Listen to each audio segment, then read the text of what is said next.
तर हिवाळी अधिवेशनासाठी आता सर्वच मंत्र्यांना दालनाचं वाटप करण्यात आलंय। मुख्यमंत्री उपमुख्यमंत्र्यांसह सर्व मंत्र्यांना दालनाचं वाटप करण्यात आलंय।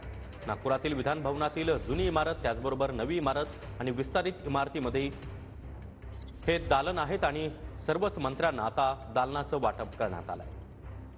तर विस्तारित इमारतीमध्ये कुणाला दालन देण्यात आलेलं आहे आपण पाहतोय। मुख्यमंत्री देवेंद्र फडणवीस दालन क्रमांक 4, उपमुख्यमंत्री एकनाथ शिंदे दालन क्रमांक 9, उपमुख्यमंत्री अजित पवार दालन क्रमांक 1,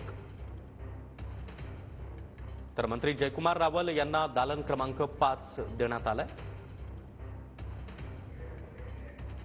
तर विस्तारित इमारतीमध्ये गणेश नाईक यांना देखील दालन क्रमांक 2 देण्यात आला। राधाकृष्ण विखे पाटील यांना दालन क्रमांक 3 देण्यात आला।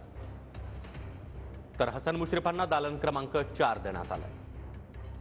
चंद्रकांत पाटील दालन क्रमांक 101, पंकजा मुंडे दालन क्रमांक 102, गिरीश महाजन दालन क्रमांक 103,